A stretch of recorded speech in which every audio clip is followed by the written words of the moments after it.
All right. So we are Facebook Live right now. So, hey, everybody out there in Facebook world, we're about to be live with Shey Khandro in just a moment. If I can find, here we go.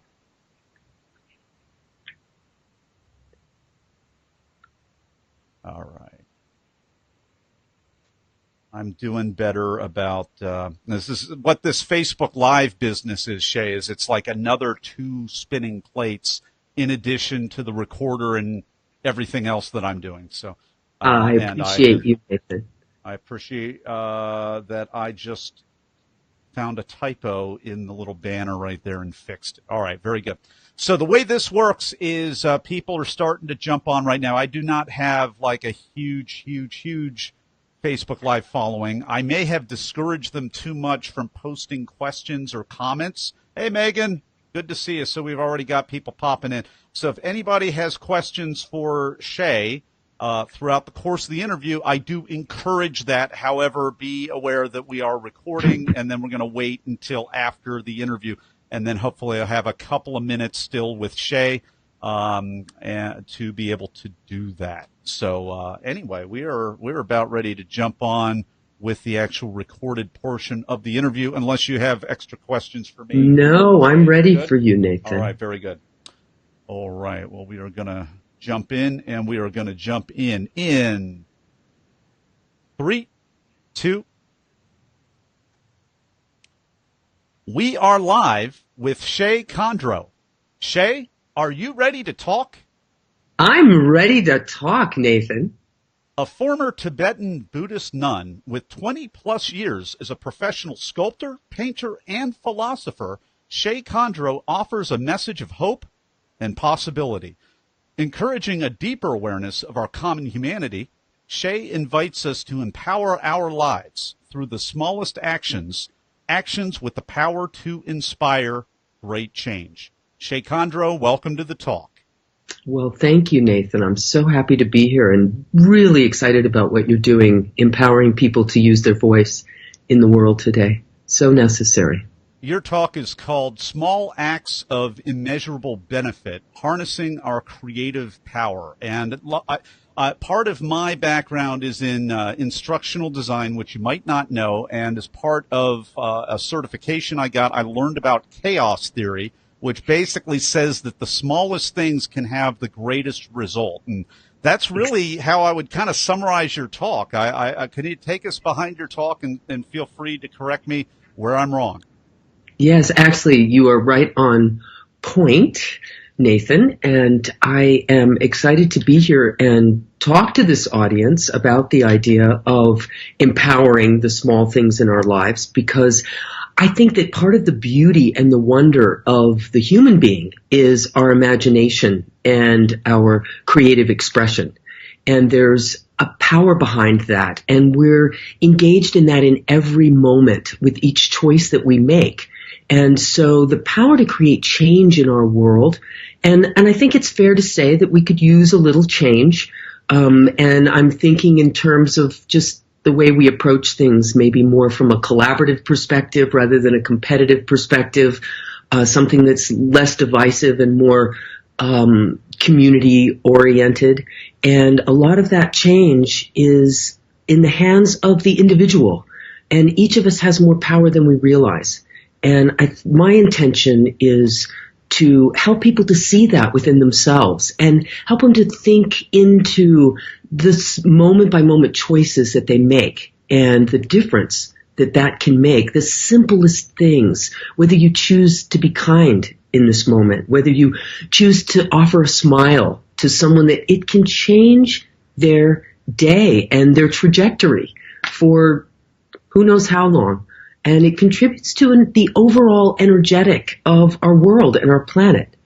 And the more that we understand about quantum theories and quantum science and even the power in our own brains, there's a lot of conversation about our brains and how those are really working and what is available to us with that understanding. And part of that is the power of each thought and then the word that follows or the deed that follows that. And each of those things matter. And that's the conversation I'm interested in having at this time. You know, it reminds me of a quote by Mother Teresa, who said that small things offered in great love can change the world. Oh, the power of love is undeniable. And it sounds a little corny, but I see it, and we have science, and I'm just wondering if maybe corny is the new cool because it can produce some really great change, and it feels so good. I think one of the to your earlier point, one of the really kind of baffling and fascinating pieces that we're seeing right now in history and in technology in our stage of advancement and evolution is that the line between what we thought was spirituality and what we now know as metaphysical science, it's blended over. And sometimes it's hard to see which is which. So it's really fascinating to go in there and take a look at it.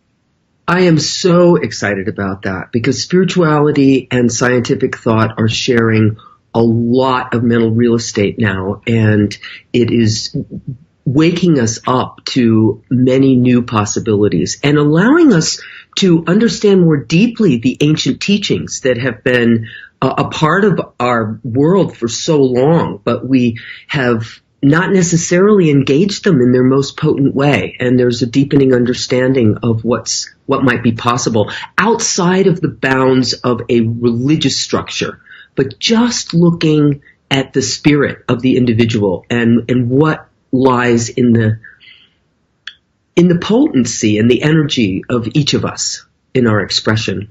Shey, I'd love to continue down the rabbit hole here, but I'm wondering, just for my own curiosity as well as Talk Universe, I think we're all wondering, how does a successful sculptor, painter, and philosopher end up, in 20 years or however long it's been with the Tibetan Buddhist nun? How can you take us down your trajectory and how did you get from there to here today? It's been a fascinating journey, and sometimes it's been a little tumbly. I know the first few decades of my life seemed very, very confusing, and when I did intersect with my spiritual path in my late 20s, I was so opened, would be the best word to use. It was as though I gave birth to my heart. And through the study of philosophy, particularly the Tibetan Buddhist philosophy, in that it is rooted in compassion and a concern for the needs of all beings. So it was a beautiful sort of foundation to build from. And it was at that point that I discovered that I was an artist and a bit of an activist as well. And as an artist, I began to explore my voice, really. And in Tibetan Buddhism, art is created for spiritual purpose. It's lovely if it matches the couch, but it's not the purpose of the art. The art is meant to tell a story. It's meant to hold an energy. So as my spirituality and my work as an artist sort of came to life at the same time, they both are very much intertwined. In fact, my painting style, I am a pointillist painter. I paint with little tiny dots. So if one were to visit my website and look at my work, that's what they would see. They see all these tiny dots, layers of color, all dancing together. And each one of those dots is imbued with an intention to create a more peaceful and compassionate world. So it becomes like a prayer and a meditation in my own practice. And that awakened me to the idea that how can I walk this concept through my day-to-day life where I'm aware of the moment-by-moment choices? Because each of those dots is like a distinct intersection of time and space. So what am I going to do with it? Am I just going to paint an ordinary little dot? Well, I could, but why? When I could put something potent behind it, like an intention, a thought that was followed by an action. And that became the study that I began of our own lives and how the small choices that we make, how they impact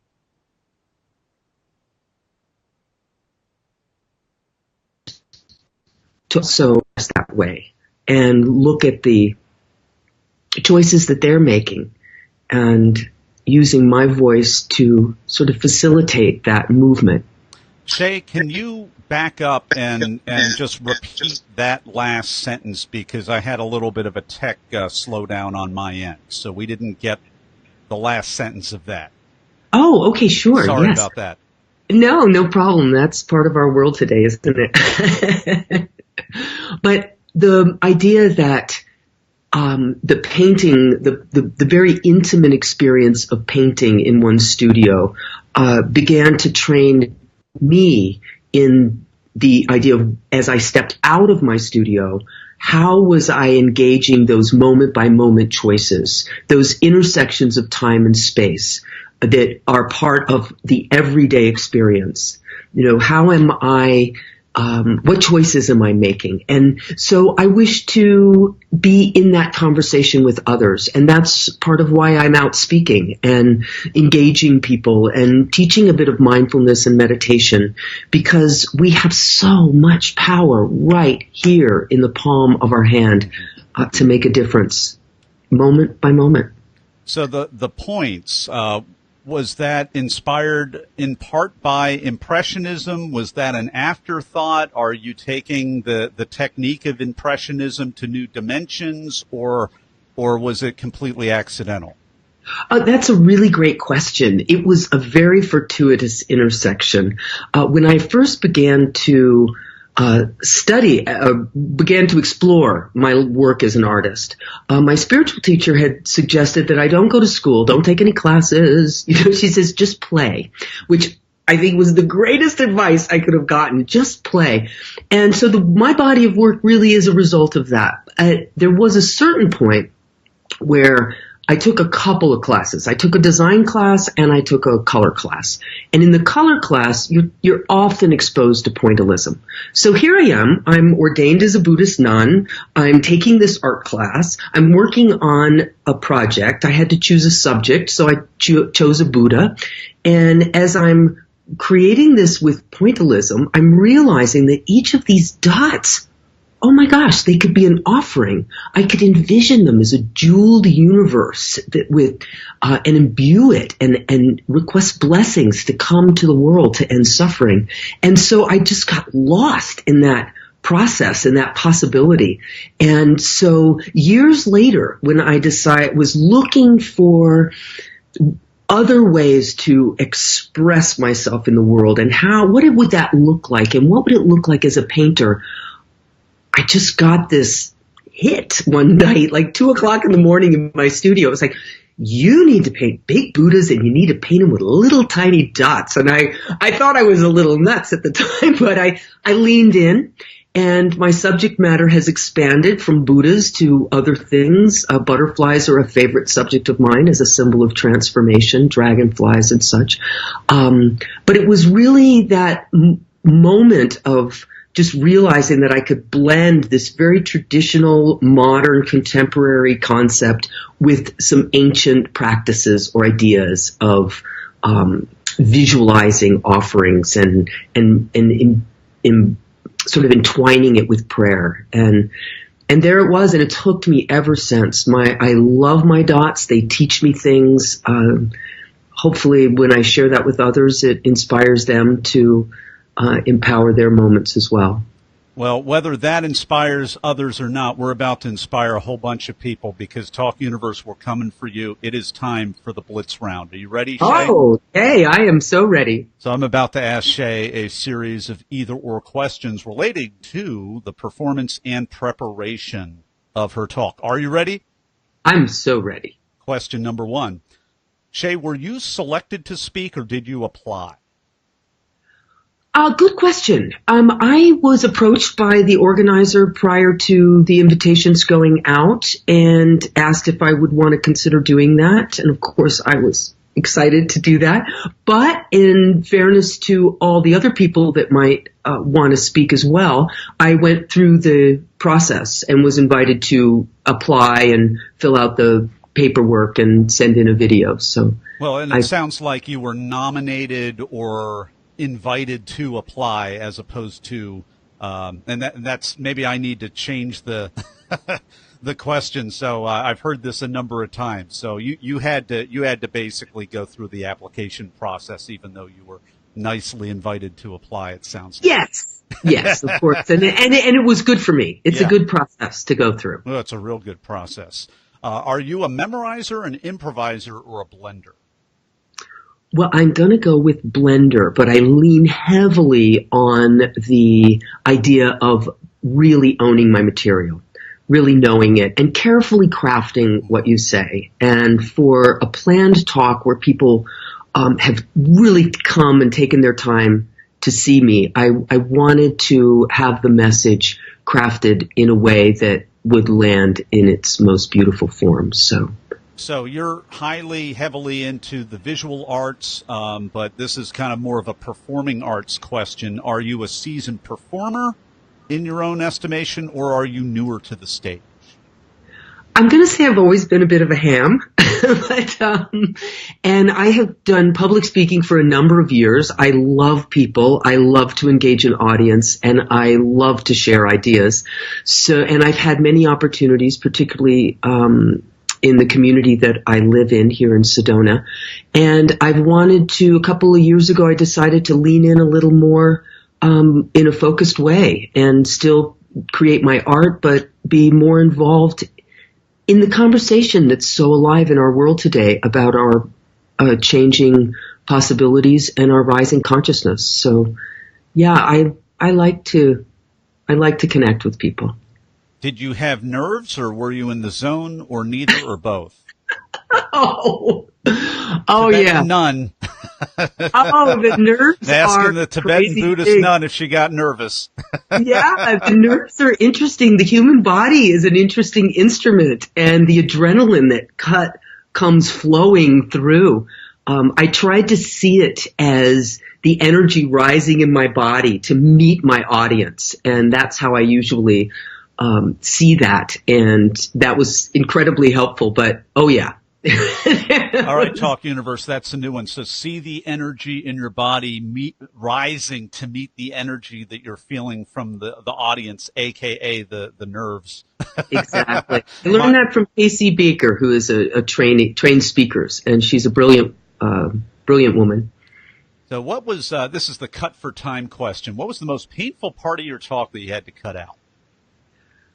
Oh, I've been thinking about that question, and there were some fun little stories that I wanted to share to maybe help the audience share more in the experience as a nun, because it was quite unusual, as well as it taught me so much. So, I had to leave some of that out, but I look forward to sharing those things in future talks. So I would encourage others, if they're interested, to stay tuned to what's coming. Well, and that's the great thing. You cut it out. If you have to cut enough out, you might be ready to apply for another talk. Right. What's a tip, a technique, or a tool that helped you in addition to seeing your energy rising to the energy of the audience? Yeah. Managing my adrenaline was probably the most challenging part of the talk. And I was the last speaker of the day and found myself in the bathroom with my headset on, dancing, so that I could kind of work through some of that energy. And so don't be afraid of it. Just be present with it. That's what I would say. And be present with it. And if the nervousness comes up even with the idea of speaking, just welcome it, let it flow through you, and step into your beauty and your power and let your voice be heard. I'm giving Sharab a high five virtually from one closing speaker to another. And in just a moment, we're going to be back with Shey Khandro. Her full name is Sharab Khandro, and I'm going to let you know where you can go check out some of the art that she was talking about, all the points, the tiny dots, Big Buddha. I think that's going to be the title of this episode, Big Buddha, Tiny Dots. I love it. Yeah, and it's just going to be a blast. Her talk was called Small Acts of Immeasurable Benefit, Harnessing Our Creative Power. If you don't want to type all that into YouTube, you can go to our show notes page, bethetalk.com, click a button. It'll take you right there. You got to watch her talk, as well as you got to check out her website and connect with Shey. Here is the website. It's sharabkhandro.com. It's Sherab. Almost got me right there. Sherab. Khandro is KHANDRO.com, sharabkhandro.com. We're back with you, Shey, for the final word of advice for Talk Universe. Great. I say just own it. Own the power that is yours. And if you're introverted and quiet, do things in a small way, in a quiet way. If you're extroverted, step on out there and connect with people. Our time is now. There's an important conversation happening, and we're all needed to contribute to this change. Shey Khandro, thank you so much for coming on the talk today and sharing your wisdom with Talk Universe. Thank you, Nathan. You are awesome. All right, that's a wrap. Great interview. Okay. Did that come off okay? It I was had a couple fun. Yeah, it was great. Strange things with my eyes in there, but whatever. Oh, I didn't notice any. Well, part of it is I don't have my glasses on, so if I put my glasses on, you're going to see ring light glare, like I got my little ring light going on, and I can do all kinds of little fancy stuff right there. I am logging into my Facebook page right now so that we can make sure that we don't miss any possibility. I know there were some comments. I don't know if we have any questions, but we're going to see here in a moment. Are we still live? We are still Facebook Live. We are not podcast recorded live any longer. And I am waiting for my Facebook page to load up. Here we go. And I've got to go back to my page. And sorry, everybody. Yeah, this is cool. All right. We got somebody still posting. This is amazing how my memory just gets sucked up. It's a very slow loading. My word. Come on. All right. Got a lot going on. Yeah, really. Well, and spinning plates in the mind, and then the technology a little bit. I can hear that little click. So somebody is doing something out there. I love Facebook. Social media is so fantastic. It really is. It's a great opportunity for us to connect and share ideas. All right. So we got my friend Megan saying Shey is awesome. I don't see, and she's basically taking notes, which is super awesome. Fantastic. Thank you, Megan. Reach out. Let's be friends. Yeah, you need to connect with Megan and her whole tribe. Actually, Megan, I was just Facebook Live with her and her sister and her mother this morning because they're doing like a 30-day group coaching thing. I am part of that because it's so awesome. Oh, fantastic. And, it's just a lot of fun. And they basically throw out this whole thing about the scientific and the spiritual tips, and it's all for performance and whatnot. So I love it. Good stuff. I don't see any actual questions. Okay. Well, people can find me easily if they do have any. And I've got window. Let's go for the window, the comments window. Oh, there it is right there. Oh, a lot more comments over here. Okay. So, yeah, she's just corny is the new cool. She liked intentional thought with action. We love your glasses, Nathan. Wear them. I don't think so. Here she is right here. I love hearing how you feel about social media. Megan wants to totally be friends with you too, Shey. Thank you. Excellent. Isn't this fun? All right, everybody. It's not too late for the Wild and Brave Challenge, although they're not calling it anymore. I keep forgetting Wild and brave. I well, like those. that was her their big challenge a few months ago. Now they're calling it courage and heart or whatever. Wild. Well, it sounds like you're doing call it wild and brave. It's all good. All right. Well, hey, thank you so much, everybody on Facebook Live. I am going to go offline and stay offline just for a minute with Shey, just for a little private talk, because I can't actually get real feedback from guests when we're still on Facebook Live. It's kind of disingenuous. So everybody else, we'll see who we jump on Facebook Live with next. Thanks so